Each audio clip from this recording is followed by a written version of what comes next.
Welcome, first person in here. You get the first look.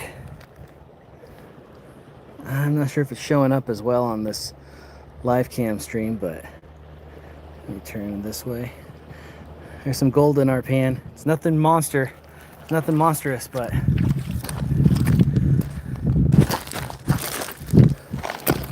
we're scraping this top layer here. The river is really high. The last time I was here, I was way down by those trees in the far distance and getting my flower gold over there in a different spot. But this area was dry just last week. We've had a heat wave and that snow is melting off the hills, made this water rage. And so now I had to find another spot. I had to test about a quarter mile of run on the river. And I finally found a spot where I noticed it dropped off. I've got a better, tougher scoop this time so I can be a little more aggressive. I'm still doing one-handed prospecting. Sorry if that's loud. Hey there, Pennsylvania.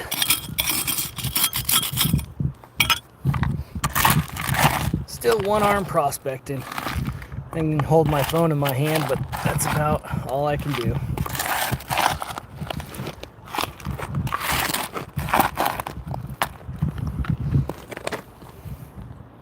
That's an interesting one. It's not heavy. It's like chert. Welcome in. We got a surge of people in here now. I'm using the smaller pan. I'm one-handed mining right now. I'm still wearing my brace for my bicep tear, but that's not going to stop me now. This muddy river is flowing hard. This area was dry just last week, and I was able to walk all the way down that way towards the trees. And now, I don't know how deep it is in the middle, but we're gonna pan. I was gonna have my high banker out here, but silly me, I forgot the mats and I didn't load them into the car. And so I have to go back to the old school, pulling off the big rocks. I wasn't planning on needing to classify, so I left my classifier in the car. That's how it goes. Where's your tripod? It's over there doing a different time-lapse video. So I can get the beautiful clouds moving over the mountain, the shadows changing. Gold Rush. What's this channel about? I look for gold primarily in Alaska because that's home and that's where I'm at. But I travel all over the North America, Canada, US, and all over to look for the shiny. I've almost got this pan down. It's hard to tell in this, like you can't see the rocks through the silty water. The glaciers make this stuff so silty. What's the most you found in one day? Well, my best day was back in 2001 when we were dredging in Northern California. It's hard to tell if the sun and the glare is. You see, there we go. I think that'll give you a better. It's not big stuff. It's just fine flood gold. The good stuff's in the hill still, and the roads are washed out and still having to get their maintenance. I'm going to get this down a little bit more, but I need to focus on the downstream side so I don't have the surges from the current inhibiting me.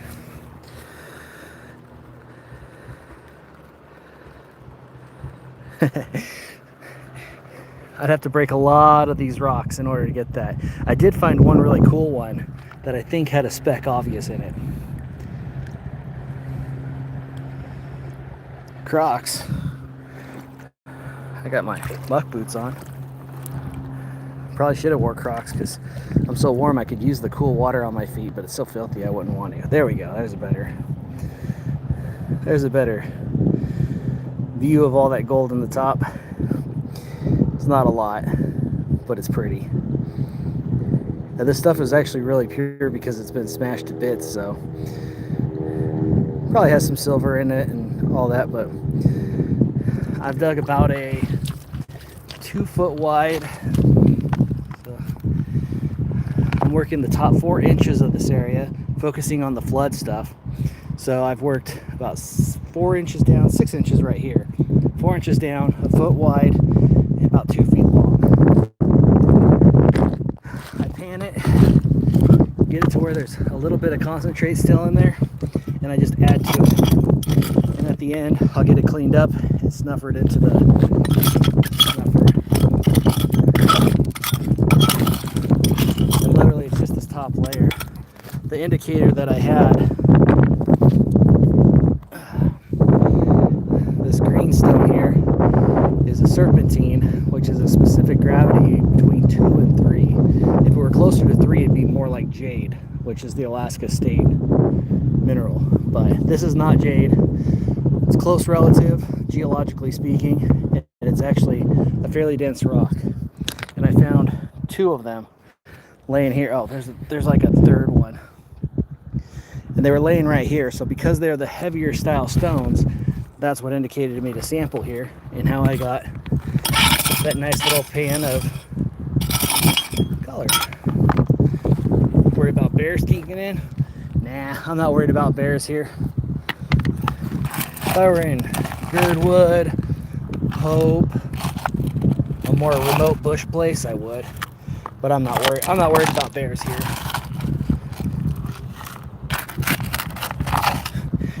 I brought a little tougher one. The last one I had flexed every time I try to get these rocks in here.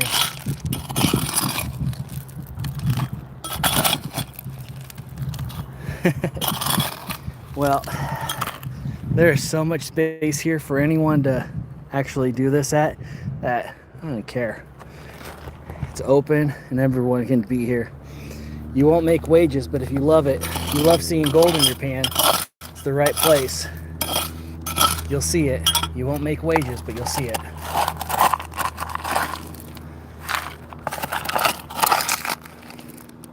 Yeah, it is fun. There are a lot better places, especially you can't see them behind that tree line over here, but way down that way by Connect Glacier, that's Mount Good back there. I don't remember the elevation of it. It's like 8,000, maybe 10. I don't remember. There's a creek back there called Metal Creek, where they supposedly were getting $1 a day, way back when.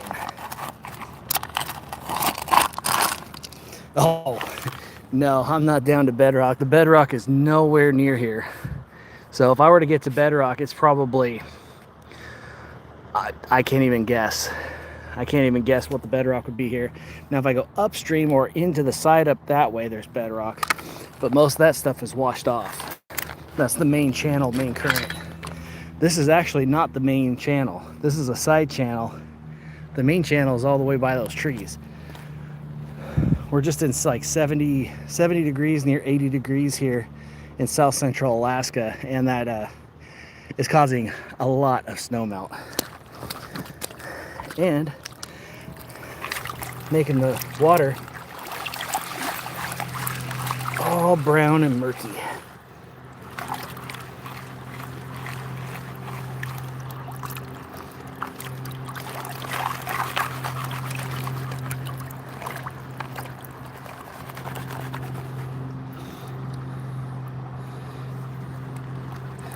Yes, I'm scrolling back on the chat while I do this by muscle memory, basically. Yeah, 4,500, every flake adds up, even if it's a tiny little powdery one.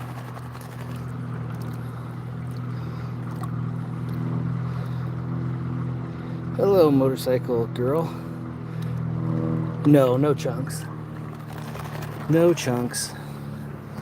I got one decent flake for this area. If I were to get chunks, I need to go closer to the source. This comes because the feeding glacier to here, this is the Matanuska River. The feeding glacier is about 80 miles upstream. Probably more if you took the actual flow distance of the river with its bends and everything. Oh, we got a little more here. Nothing to shout out about, but I bet there's more under here. But it's here. But all the erosion from above and from glaciers like over there. We can't see the glacier behind those little foothills there, but it's back that way where the Knik Glacier is, and then upstream that way where the Matanuska Glacier is. And then there's a bunch of feeder creeks from up there that are the source of gold. But a lot of times when there's a combination, like if it were raining today and it were this warm, we'd have a real rager and we'd be underwater right here, right now. All right, get myself out of that for the contrast. And see if I could find that one decent flake that was different. There's so much black sand in here. And I got such sun glare on here, I can't tell if you guys can see it very well. So right there we go, I got the glare, I used the shadow and stuff. Right there is pretty good. I don't salt pans. If I put stuff in here, I'd put more in there than that. I try to be as honest as possible, transparent as possible. I don't want to, you know, sometimes I might speak in error and call a rock that's jasper serpentine, but otherwise I don't add gold. I don't salt anything. I don't need to. I live where there's gold. I can find gold. I don't need to lie or do anything.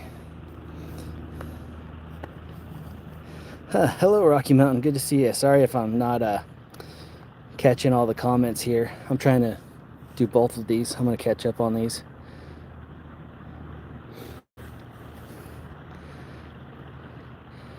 How much did that mini scoop cost you? Oh, the sticker's not on there anymore. I don't know. I don't remember. I think it was $8. I think. The last blue one I had, I pushed and it would like flex and bend, and I was afraid I was gonna pop it every time.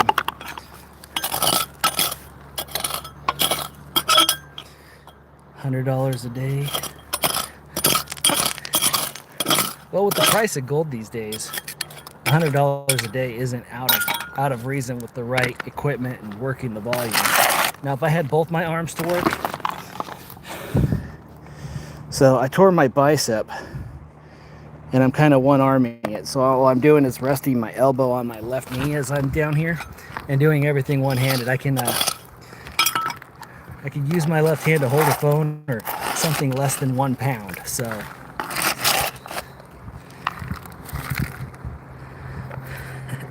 thanks for subbing. Appreciate it. Double tap, ice. You see it. Okay, cool. Oh, your dad works at Red Dog? I know a lot of guys that have worked at Red Dog before. I've never wanted to because I like to keep my beard. And they want you to shave for the respirators up there. So I've never gotten that one. Red Dog has a lot of minerals. They focus on the lead, zinc, and silver, but naturally there's a byproduct of gold in there too that they're especially capitalizing with the price. Such a big operation. Scotland, hello. Sorry, I'm catching up on these. Honest question. Ouch. Oh, do you use a sluice? I do. So some of you got in here later after I explained it. I was planning, my high banker is in the car, and I brought my electric pump and my battery and everything, and well, I forgot the mats. So I cleaned the mats out at home to see if there was anything stuck in them. So I have a high banker with no mats. Usually I'll at least have a geo sluice or some lightweight packable sluice with me, but I didn't. So I didn't want to call it a day because I drove all the way out here, and everyone probably understands how gas is, so I'm not going to waste my time driving out here just to not do something. So I focused on sampling and testing new areas because the areas I want to go to are buried, or well, not buried, but are flooded back that way. Oh, there's a little more. There's a little more. Let me turn that way. there's like a special angle where it shows up. You see all those. There's a little bit more, nothing like standout-ish. Oh, and then there's some on the leading edge of the black sand too that already washed in. So I like to leave a little bit of concentrate in here, settle the concentrate stuff to the corner, and then I just pile up on top of it so I know my gold's in that corner. All I'm doing is production panning. I'm using a smaller pan because I'm one-armed. If I could use both my arms to full weight. I got a little floating log. It looks like it's burnt. That's black log. That's weird. Huh. All right. Let me see here. Incredible recovery too. Make sure to drink water. I drank a good amount of water before I got out here. I got like an hour left till I gotta go pick up my son and take care of business, but I just couldn't resist. And then, you know, I live here and I see this all the time. I see these beautiful mountains all the time, and I get to share them. So, well, if I get heat stroke in 78 degrees, I probably have a problem. Yes, the 78 degrees is not comfy for me being Alaskan, used to the winter, but 78 degrees isn't gonna hurt. Oh, what is that? Thank you. I just saw that little coin with the luck thing. Hello from Victoria, Australia. Hello. I'd love to go to Victoria.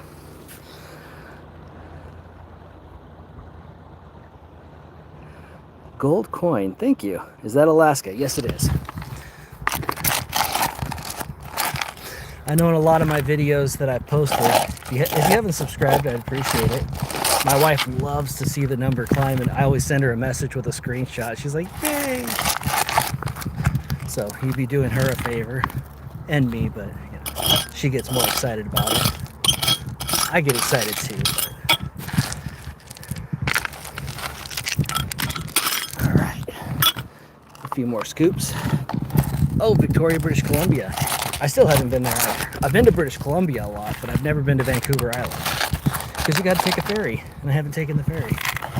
I've usually always had somewhere else to be, like Alaska, so I'd cross at Abbotsford, or cross by Sumas Abbotsford area, and then get on my merry way north and look in awe at the Fraser River. Thinking, man, I'd love to pan that river. Now I know there's some spots I can, so next time I go through, I'll be going to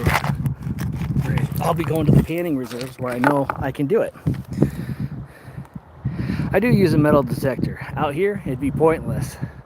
So many people do like bird hunting and things like that out here, and the nuggets are going to be way upstream. So we wouldn't get any good gold targets here in this big glacial moraine washout area, because over the however many centuries or whatever since the glaciers were out here, the floods and water has washed all those deeper than reasonable.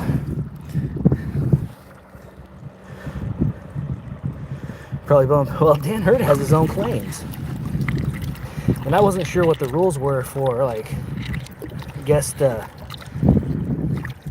from the U.S. panning in British Columbia, or the mineral deal stuff.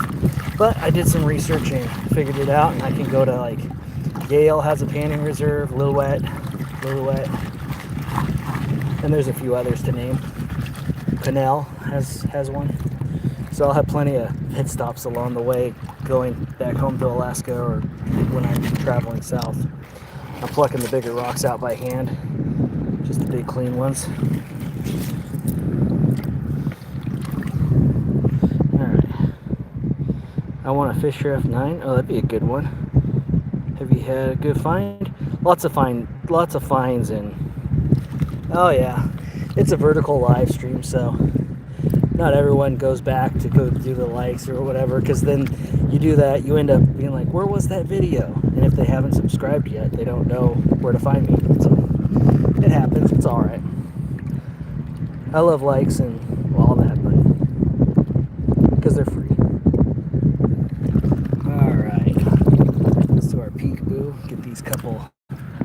comes out of here. See if that has more to it. If it doesn't, I'm gonna suck up the stuff in a snuffer and do a fresh new pan instead of just keep on concentrating these.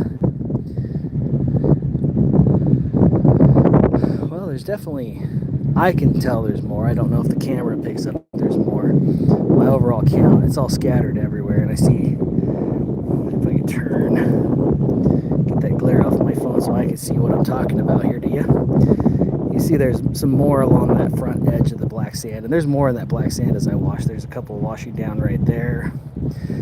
So we're on a good little fine flood layer, but I don't know if I'm getting too deep for it now, because it might be in the top 2 inches, might be in the top 4 inches. So I'm half tempted snuffering this up, doing a fresh pan, and getting a true result of what the next pan yields at that depth. And that's part of knowing if you should go deeper or wider.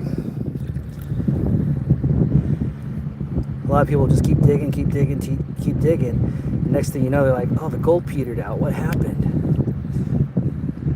So I'm just trying to be very gentle, keep it into that riffle there. And I like to have my pan, when I'm doing this final stuff, slightly downstream, because if I have it upstream, any rogue little wave could give me a big old bump and wash it out. But if it's this way, it'll pull it downstream and raise it instead of hitting it and pulling it down. So little trick when you're panning on the river, if you haven't before. Do your pan out downstream. All right, we're gonna suck this up. I'm gonna suck that up into the snuffer bottle. And I hope I brought it. Okay, I did. It's in my side pouch.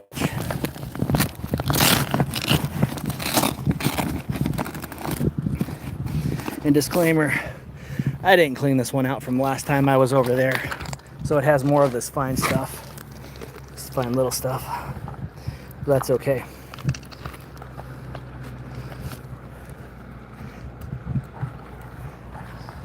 So we're snuffering up the material.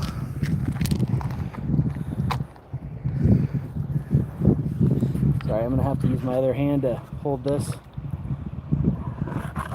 And then we'll have a no cuts, fresh pan, see the material kind of deal.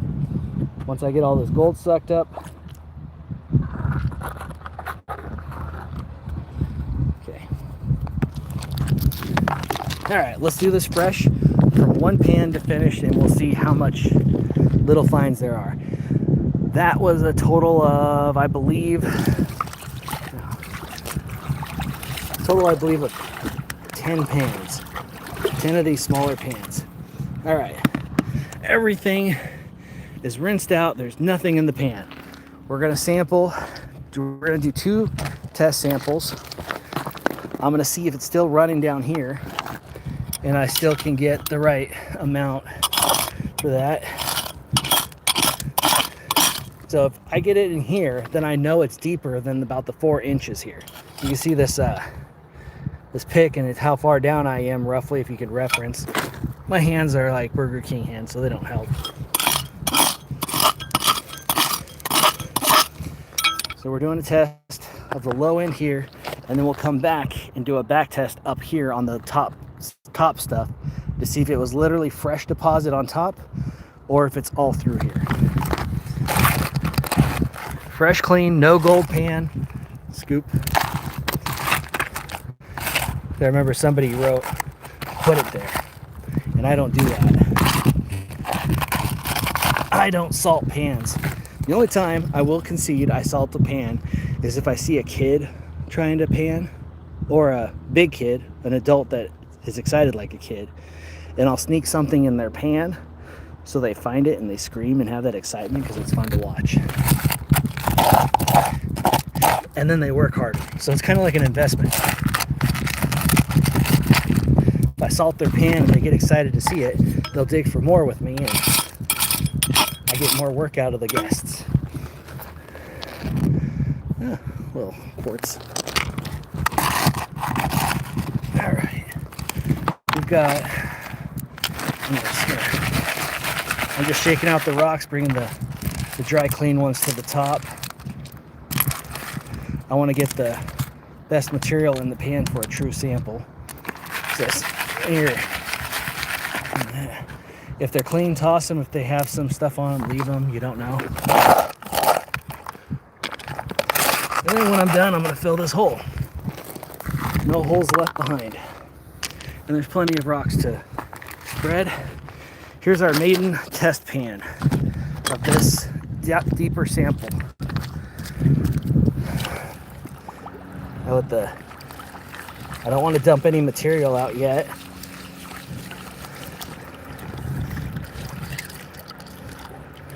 Just want to have the clean rocks, look at the style. There's definitely a lot of greenstone in here. That's what I was talking about. I'm just getting that material worked. You can't even tell you're panning because the water is so brown already. That glacier melt. So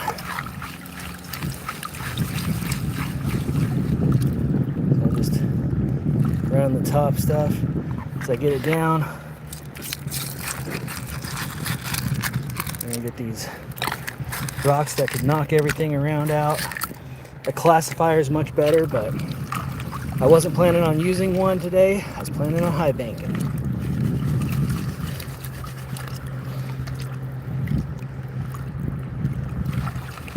I like to bring it back level, settle it flat, wash off the top dirty stuff, which really isn't that dirty compared to there, and then I'll get more of the clean rocks off. We're not trying to dump the material faster in a sample. If I was just seeing, is there gold, I would do it really fast. But when there's a sample involved, we want to get a true result to see what sort of, we're at 4 or 6 inches deep. Now I'm going to pour that water, spread it out, and get these rocks.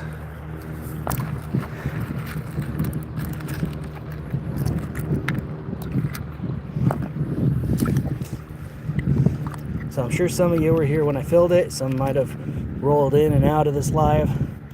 This is a fresh pan from the hole to see what sort of color we got out of there. All right. So let me turn here. I see 1, 2, 3. Can't count with my fingers because I have my hands full. I see about 12. I'd say 12 good pieces for this river, and probably 20 or 30 that the camera's not picking up because they're so fine and tiny.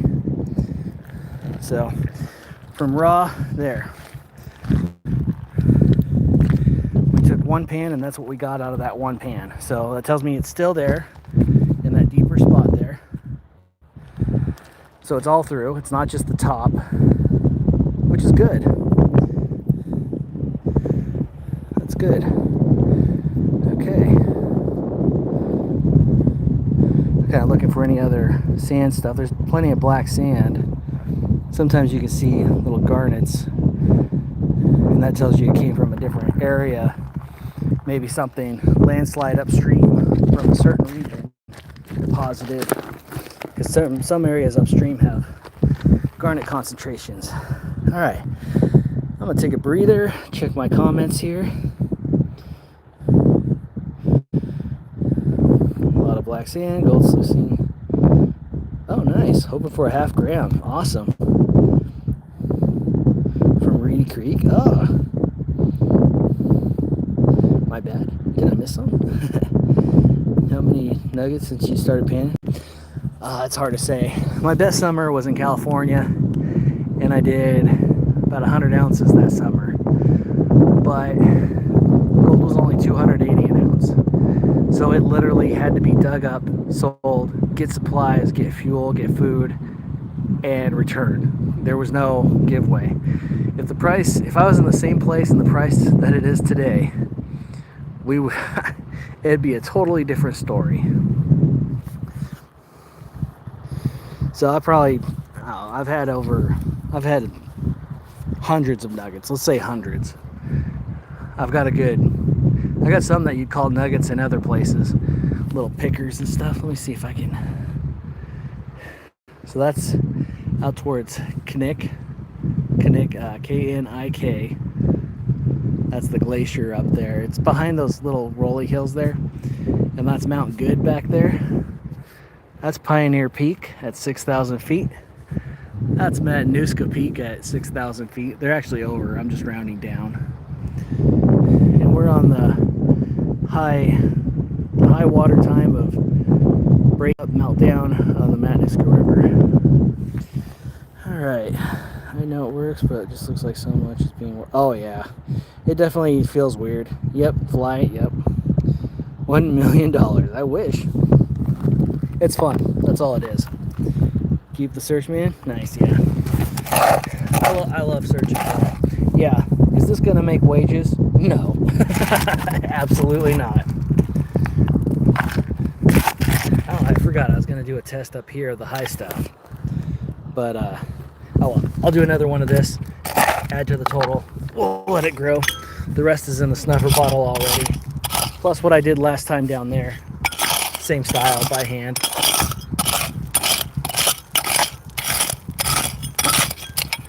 What time is it getting to be? Alright. The problem when you're having fun prospecting, the next thing you know, it's hours later and they're trying to call you. They're like, where are you? You were supposed to be here. You're supposed to do this. And I'm like, oops, sorry. I got stuck. I had this really good gold. And they look at my little powdery fly specs and be like, that's good. I go, but it was fun.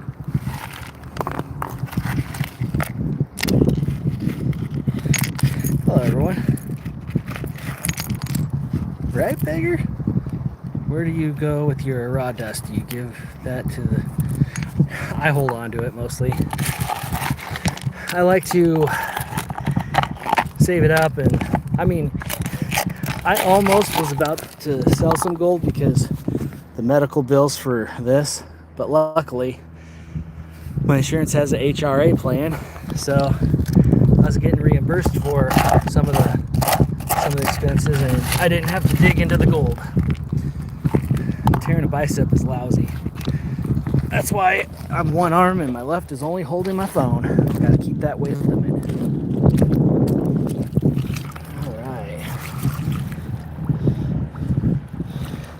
I was going up some stairs using the handrail like a responsible person going up icy stairs. Didn't trip, didn't slip, no toe caught, nothing, no. It just felt like a really awful cramp. And it just felt like the worst cramp of my life. And I looked, and I've had some pretty bad ones, especially when doing like competitive lifting and stuff, and you have to be below a weight class. You weigh in before you go to do the lifts, whether it's strongman under 220 or anything of that sort. So I've had some times where like I really needed to rehydrate, and it was a really dehydrated cramp level, but this one was just a weird one. It was horrible. It was a bad pain. Get home, go to the office because I'm pretty sure I tore my bicep, and they felt like, yep, I could feel. They did the hook test, and the tendon was separated from the bone. So I had to go in, get an allograft to reconnect it. It was lousy. 6 weeks of sitting around doing nothing, and summer is just beginning in Alaska. Like we have our long days and it's beautiful out. Oh yeah, we got more. Not a ton more, but more. Just like before, this is how it started. I had one good pan, then another pan, and then finally I was like, I'll go live and show people. That's a good little flake for here. It's not a good flake for a lot of places because you can get bigger gold a lot of places, but that's not bad for here. Not bad at all. So all we do, settle that in the corner, add more material to it. It's a very repetitive process. Yeah, it's all right though. Everything's going good for it. My recovery's going well, and I can finally get outside. I am still a little nervous to hike into the deep parts. Like, I want to try back there. There's a creek back that way.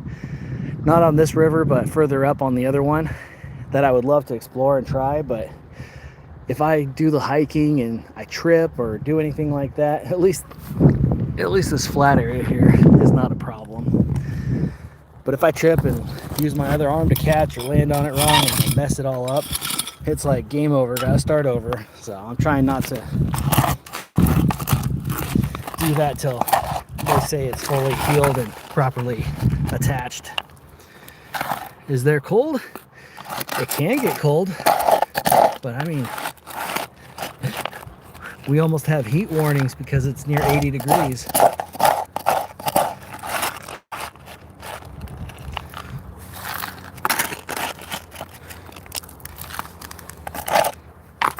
So I'm going a little deeper to see if maybe the flakes are bigger on a lower layer of this. Bigger flakes will be awesome. But I don't want to get too deep to where I meet that water level and my hole fills up. Then all the recovery efforts are going to be for nil.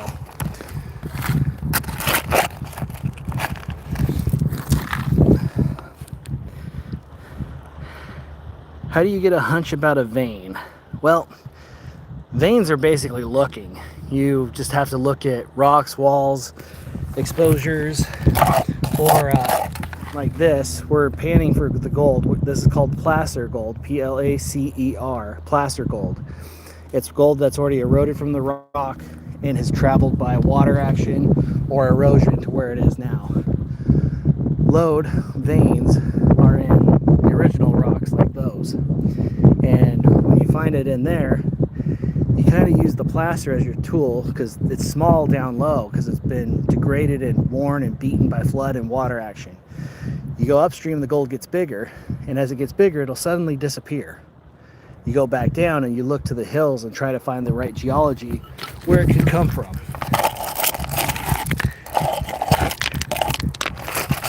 And sometimes you straight up look at the rocks in the hills because it may not have, who knows, there could be a vein right up there that hasn't yet washed down to anywhere yet.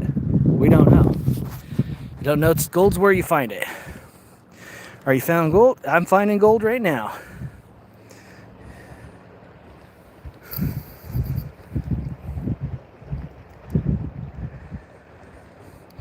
You find gold? Can I have some?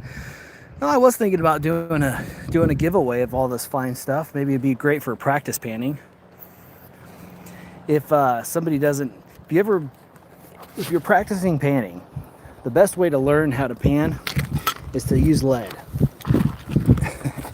Lead is less dense than gold, and lead also acts like gold.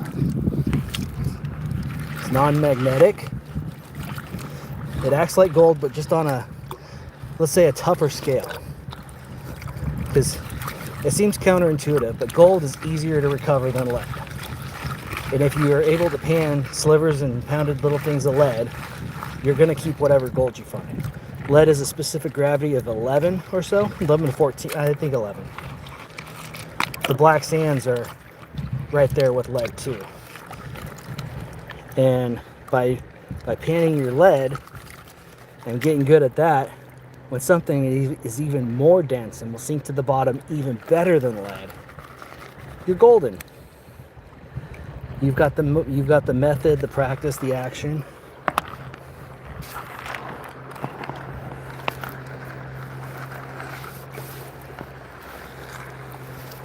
No, I actually did a video on that.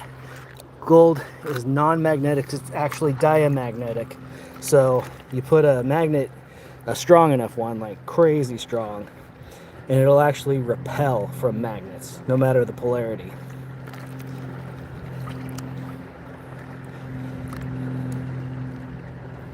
All right, let's do another peekaboo, see if that deeper did us any favors. Well, that's not much different. It's there, but it's not much different. I don't see, the count didn't seem to rise. Usually I can notice. I think that's the end of our depth. We need to move wider.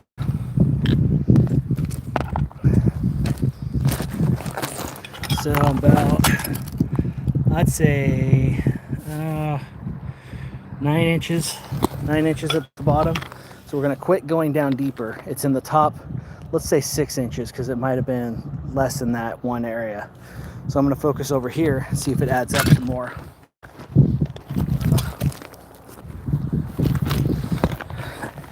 I got my promotion pad here.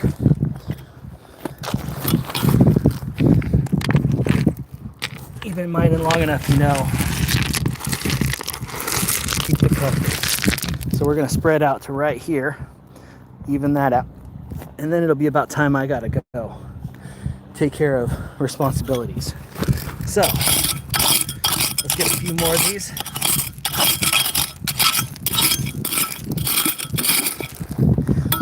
And this area is open to anyone. It's just outside of Palmer. And there's so much ground here. And the gold is not like super special. It's beautiful and it's fine. But with the views and everything, if you're in Alaska, you can get some here. There are other better public areas to get gold. We got Bertha Creek, 6 Mile with an open area, Hatcher Pass, Petersville, Pedro, and Fairbanks. And there's a few other spots. Caribou. Caribou is one of the feeder creeks to this river that is a good source point. Oh, AAA, you're in here, Rockhound. Yep, gold is 19 times heavier. Gold isn't magnetic, yep. Biggest nuggets, well said. Awesome, we got a whole conversation in here. Sorry, like if the sun is bright and the way I'm trying to position is away from the sun, so it's not in my face.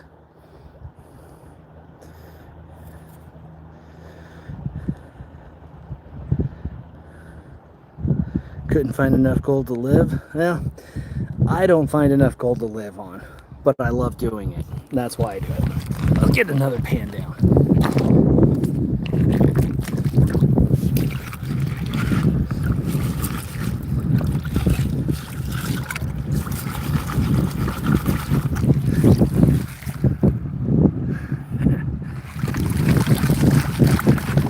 Maybe I need to keep that in the view. Every time I start panning or showing mountains, the viewership climbs, and when I start doing the work that's actually needed, it drops. Go to Parker's claim. Heck, if he'd let me. But you know, those claims are, and even what I'm getting might be better than what Parker's getting. The difference is Parker can work. You imagine if I took I've dug that little baby hole right there. And he could do that in a matter of, like, if we were to fractionalize an excavator scoop of a 10-yard bucket, I think one of them is what he has. Let's go with a 6-yard bucket. He could have easily a gram in one scoop because he's worked so much material with 6 yards of this. Yeah, there's more now. It's not a lot more, but yeah, there's definitely. Let's see if I can. My fingers are wet, so it's gonna mess the phone if let me dry them off. Okay. Hopefully that focuses. I got such sun glare I can't really tell. I'm trying to keep that angle just right so it's not reflecting back at you. But yeah, oh, gold coin, thank you.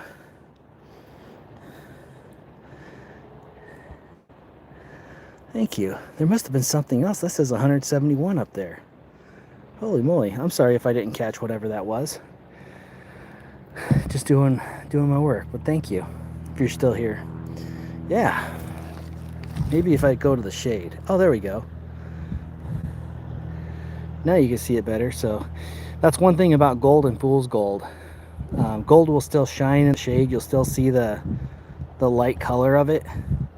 You'll see the golden. If it's fool's gold, pyrite, mica, of that kind, it'll actually kind of flicker, shadow, and glitter.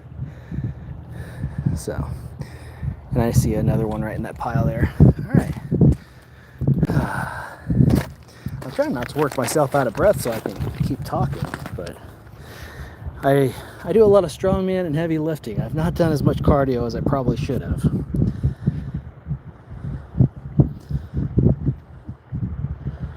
Yeah, exactly. If you can work the volume of material, so gold is an equation, basically. This prospecting stuff is an equation. I'm gonna take a little breather and show the mountains and read the chat. So you've got quality. There are a lot better places than this to prospect. A lot better than this fly poop spec stuff that I'm getting.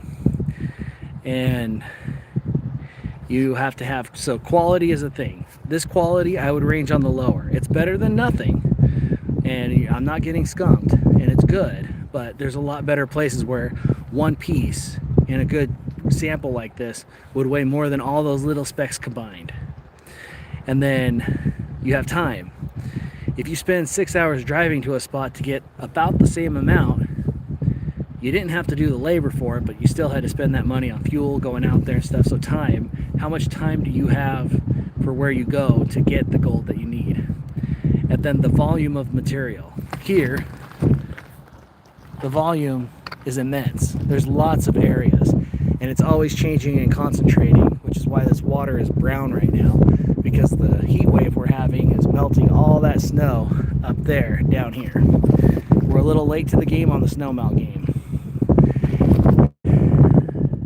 And production.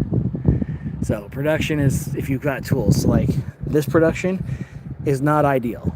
Using a single pan and just going at it like I am, I just wasn't going to waste my day.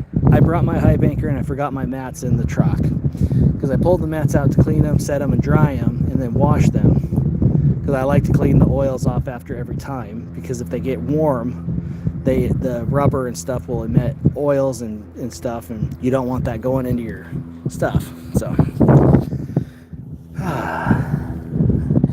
I appreciate it.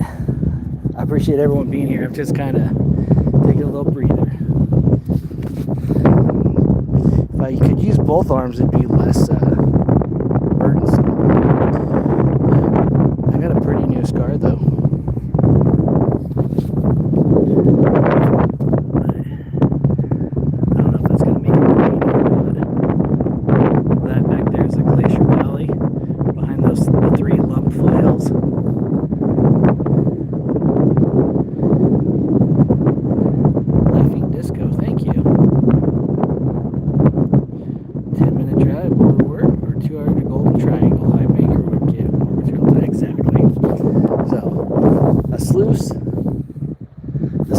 Better than just this pan. My problem is finding a decent area near the deposit to set it, because it's either this backtracking water or the deep current water.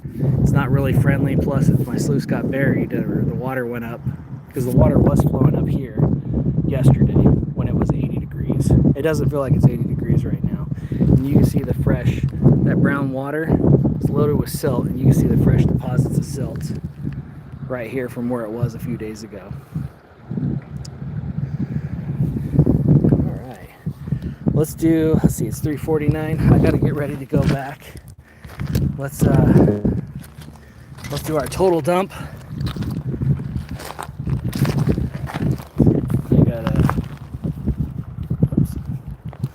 squeeze that water out of here. I'm gonna set you down quickly.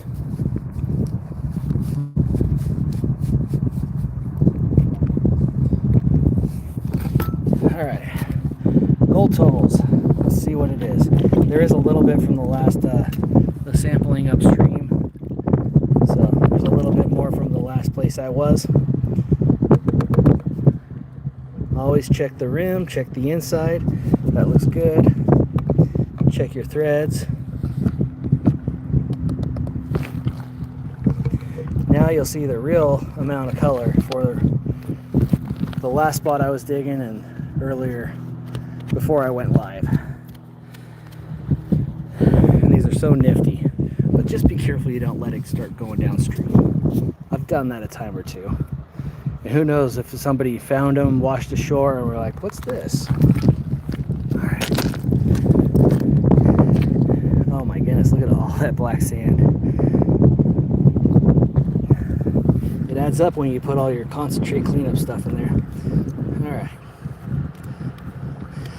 There were a few good flakes for this earlier, but it was like 1 or 2 little flakes and it wasn't enough. So we're just panning this down. Once I see black sand on that top riffle here, so the last riffle right up by those words, I stop and I bring it back. All I want is the light stuff to come off. Everything else needs to be in the bottom. Some of you know this, some of you don't. I'm just educating for the new people. All right. I don't think I'm going to get near as much out of here safely in this brown water with lack of visibility. So let's pan it back. All right, I need to get the angle right.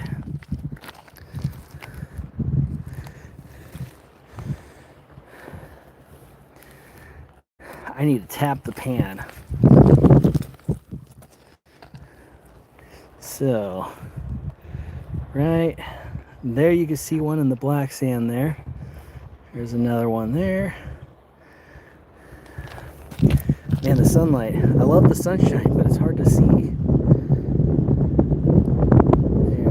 Hopefully it's focused. I can see it, but it's not. Right there are the good flakes that I was talking about earlier. They're good, but they're so random and rare. There was nothing else to it. Let me get this. Let me try this one more time and get it concentrated in the corner. Yeah, having a tub would help. Not that I'd have anywhere to get some clean water out here, but if I brought the water, it would. Alright, I'm going to get this down a little bit. I'm taking a little extra time to stratify it into the corner.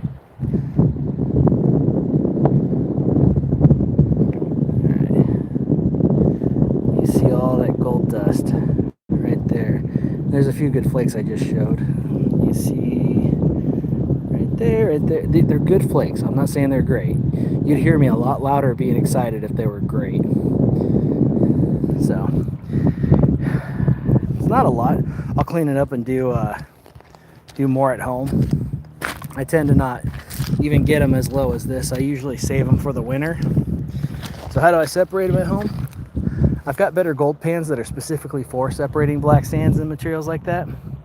So I use those at home in a tub, like what was suggested before, or I use a Miller table. I have a Miller table that I should go live and use it. It's a really cool device. And then I can show you a lot of, yeah, I do the tapping, but it's kind of awkward with the brace. I can't quite get that right rhythm and motion. Snakeskin pan, yeah, I've heard of that one. Oh, yep. So I just got a message. Apparently I got to go pick up the kiddo. He's ready early. So may your pans be golden and you have a good morning, day, or night. Whatever it is, wherever you are.